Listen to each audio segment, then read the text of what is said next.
अचानक समताप मंडलीय वार्मिंग, इसमें हमें जानना है ये है क्या, ये होता है क्यों है, इसके इम्पैक्ट्स क्या हैं। fall into the Arctic, and because it's all falling into the Arctic and getting squashed, it starts to warm. क्या नहीं हो रही, हीटिंग नहीं हो रही, क्या हो रही है, वार्मिंग हो रही, क्योंकि कंप्रेस हो रही है। And compression happens and temperature rises, इसकी वजह से तापमान बढ़ता है।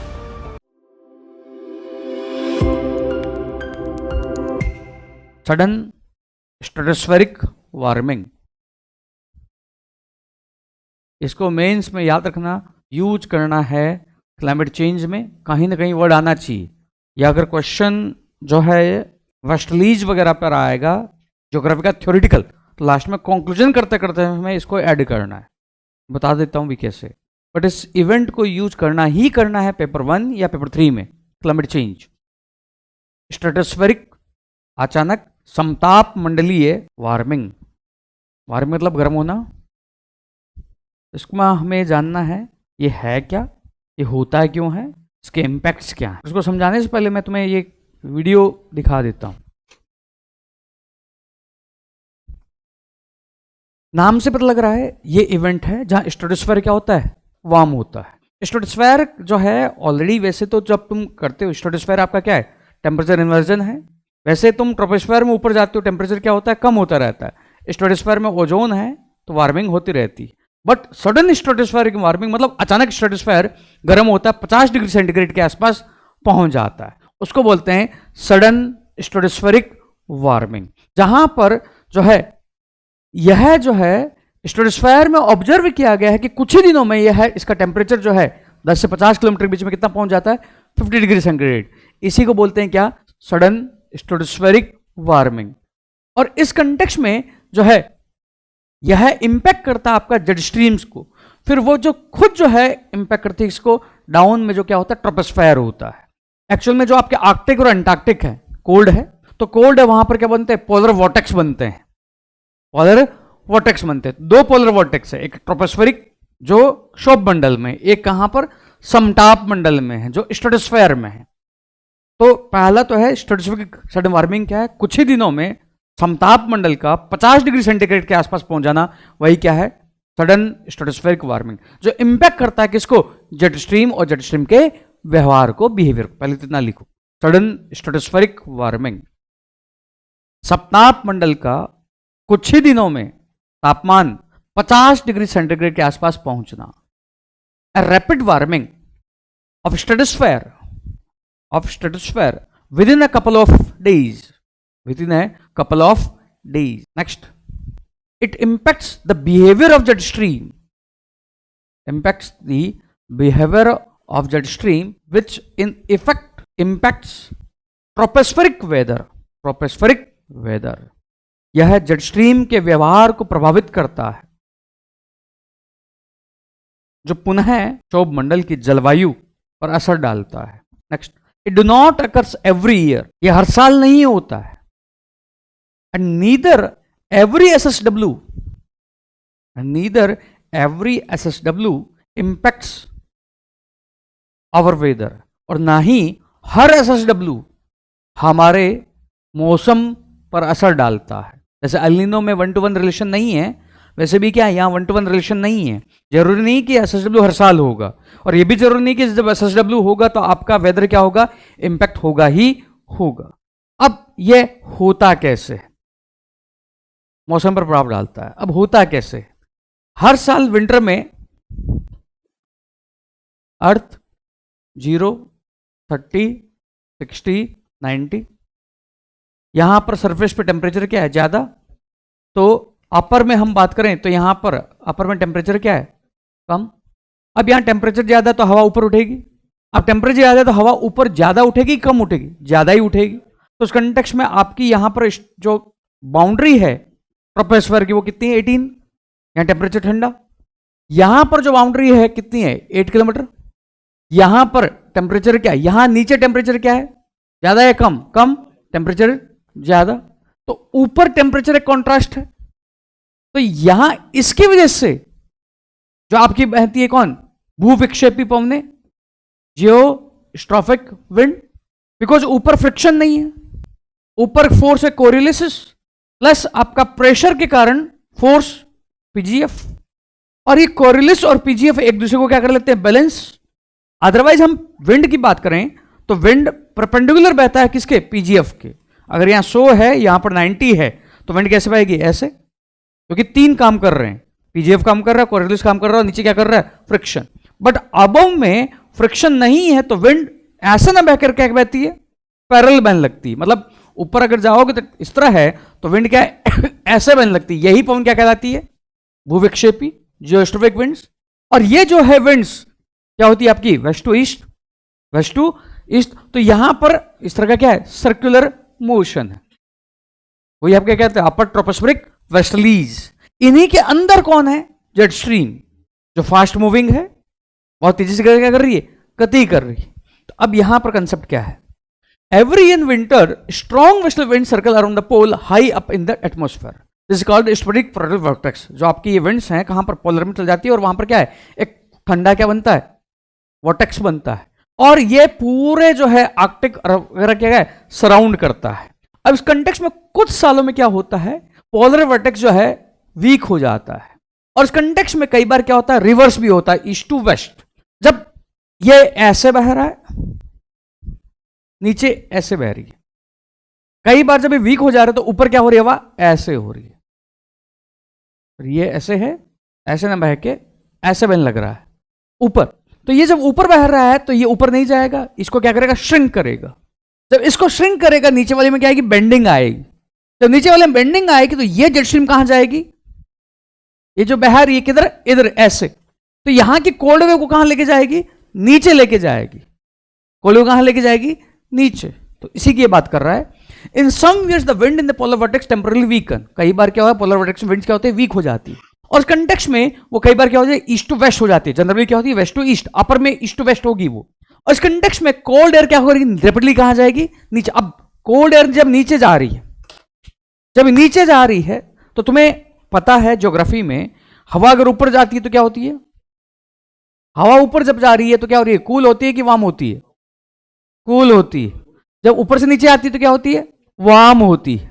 अब इस कंटेक्स्ट में जब यह है तो अगर इस डिसेंड कर रहा है तो यहां एनर्जी का कुछ नहीं हो रहा है, एडियाबेटिक क्या होगा, वार्मिंग होगी, और टेम्परेचर क्या होगा, बढ़ेगा, क्योंकि एयर क्या हो रही है, कंप्रेस हो रही है। इसकी वजह से टेम्परेचर क्या होता है, अचानक बढ़ता है। The cold air then descend very rapidly in the polar vortex, and this caused the temperature at the stratosphere to rise very rapidly as much as 50 degree centigrade. तो यहां पर ये जो रीजन है, इसका कारण क्या है, कई बार पोलर वॉर्टेक्स वीक हो जाता है। पोलर वॉर्टेक्स जब वीक हो जाता है तो अपर ट्रोपोस्फेयर में जो विंड की डायरेक्शन है वेस्ट टू ईस्ट ना होकर क्या हो जाती है, ईस्ट टू वेस्ट।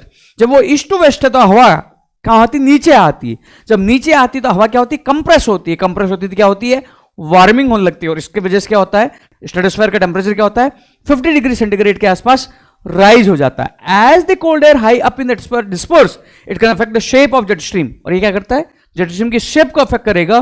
कंटेक्स्ट में कोल्ड एयर क्या होगी, सिंक करेगी, और यह आपके वेदर वगैरह को क्या करेगा, इंपैक्ट करेगा।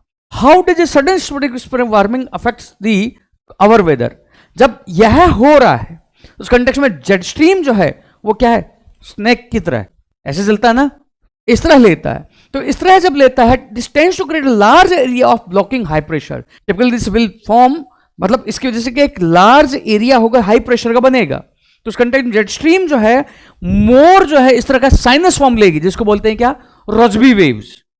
और इस कंटेक्स्ट में जो है यह यूरोप तक क्या लेके जाएगी, ड्राई और कोल्ड वेदर लेके जाएगी। परंतु जो साउदर्न होगा उसमें जो टेम्परेचर रहेगा क्या, माइल्ड, वेट एंड विंडी रहेगा इस कंटेक्स्ट में। अब इस कंटेक्स्ट में हम इसको जो प्रेडिक्ट है केवल 7 दिन के आसपास कर सकते हैं, इससे ज्यादा हमारे पास क्या है, टाइम नहीं कि इसको हम प्रेडिक्ट कर पाए। इसी को एक्सप्लेन कर रहे हैं। It's high up in the atmosphere, affect weather at the surface, and is often linked to periods of particularly cold weather.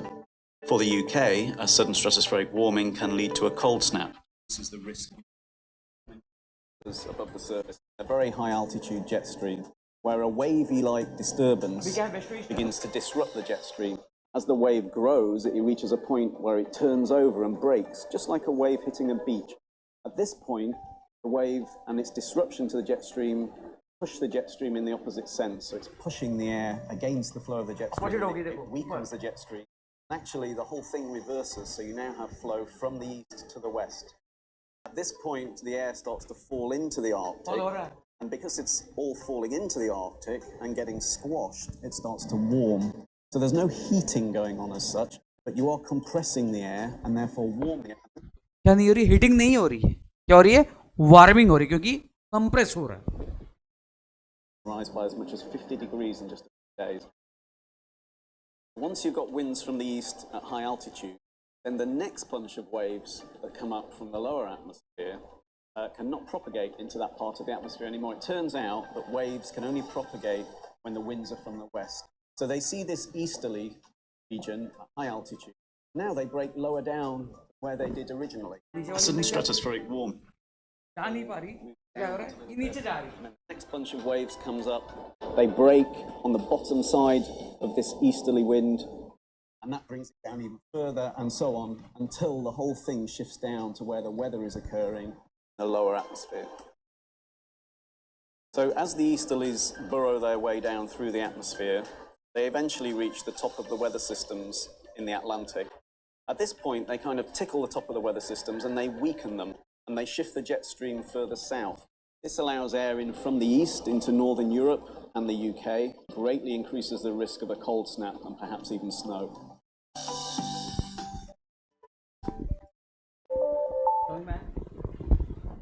समझ में आया? तो मतलब कई बार पोलर वॉर्टेक्स क्या होता है? वीक होता है. वीक होता है तो ऊपर जो हवा है वो क्या हो जाती है? वेस्ट टू ईस्ट की बजाय ईस्ट टू वेस्ट. जब ये ईस्ट टू वेस्ट हो जाती है तो हवा क्या करती है? नीचे वाले को ब्लॉक करती है.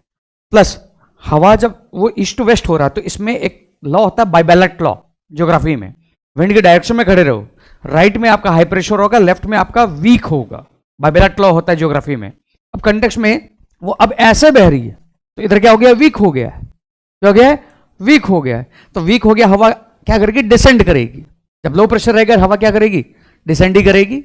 नीचे लो प्रेशर है ना, तो हवा जब डिसेंड करेगी तो क्या होगी? कंप्रेस होगी. कंप्रेस होगी तो क्या होगी? वार्मिंग होगी. जब वार्मिंग होगी तो यह ईस्ट टू वेस्ट वाला वेस्ट टू ईस्ट को क्या करेगा? नीचे क्या है? वेस्ट टू ईस्ट है, ऊपर क्या है? ईस्ट टू वेस्ट है. तो यह जब ब्लॉक करेगा ये क्या करेगी? एक्सपेंड करेगी अपने आप को. जब नीचे एक्सपेंड करेगी तो जो वेस्ट से आपके अलास्का वगैरह से जो विंड्स आ रही वो कहां चल जाएगी? साउथ में चल जाएगी और यूरोप के वेदर को क्या करती है? इम्प करती है. तो ये आपका क्या? अच्छा, मेंस में तो कभी पूछेगा नहीं, गलती की भरोसे पूछ ले तो एक्सप्लेन तुम इतना कर सकते हो. अदरवाइज ठीकरा फोड़ना है, क्लाइमेट चेंज उसकी वजह से क्या है नहीं है, तब भी क्या है? ठीकरा फोड़ना है, 1 मार्क्स एक्स्ट्रा मिल जाएगा मेंस में. अभी क्या क्या लिखा? नेक्स्ट इसका लिखो. क्या लिखा? मैं उसका आगे लिखवा देता हूँ, हेडिंग वाइज लिखवा देता हूँ. ठीक है, नेक्स्ट. ये कैसे हमारे मौसम को प्रभावित करता है? How, why it happens. ऐसा क्यों होता है? ऐसा क्यों होता है? ऐसा क्यों होता है? First, sometimes polar vortex weakens, polar vortex weakens or reverse to east to west, reverse to east to west. कई बार polar vortex कमजोर हो जाता है, polar vortex कमजोर हो जाता है और हवा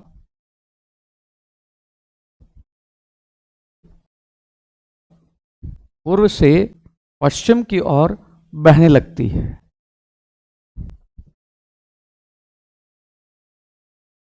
इसके कारण ऊपर से हवा नीचे आती है. Due to this air comes down from upper to lower, और इसके कारण कंप्रेस होती है and compression happens and temperature rises, जिसकी वजह से तापमान बढ़ता है. तो ये तापमान बढ़ता है. नेक्स्ट, एज एयर डिसेंड्स, जैसे हवा नीचे उतरती है, it can affect the shape of jet stream. यह जेट स्ट्रीम के आकार को परिवर्तित कर सकता है, जिसके कारण कोल्ड वेव्स निचले स्तर तक पहुंच जाती है. इट कैन अफेक्ट, क्या लिखा था? It can affect the shape of jet stream. which can take a wavy pattern, which can take a wavy snack pattern and can impact or can bring cold waves to Scandinavia and UK and even USA. Even USA. कुछ नहीं याद रखना, simple क्या फंडा, SSW क्या है, stratosphere की warming. Stratosphere की वार्मिंग क्या हो रही है, पोलर वोर्टेक्स वीक हो जा रहा है। पोलर वोर्टेक्स जब वीक हो जा रहा है तो जो ऊपर की जो हवा है वोर्टेक्स में क्या हो जा रही है, ईस्ट टू वेस्ट हो जा रही है। जब ईस्ट टू वेस्ट हो जा रही है हवा क्या होती है, डाउन जा रही है। जब हवा डाउन जा रही है तो क्या हो रही है, कंप्रेस हो रही है। हीटिंग नहीं हो रही, क्या हो रही है, कंप्रेस हो रही है। तो कंप्रेस हो रही तो अचानक जब हो रहा है, तेजी से जब नीचे आ रही है तो क्या हो रही है, हवा गर्म हो रही है। इसके कारण क्या है, SSW। अब जब ये हो रहा है, नीचे का जो स्ट्रीम है वो क्या करेगा, प्रभावित होगा। नीचे का जब होगा तो वो क्या करेगा, अपने आप को एक्सपेंड करेगा, उसका एरिया क्या होगा, विस्तार लेगा। उस कारण यूरोप वगैरह में क्या आएगा, कोल्ड वेव्स।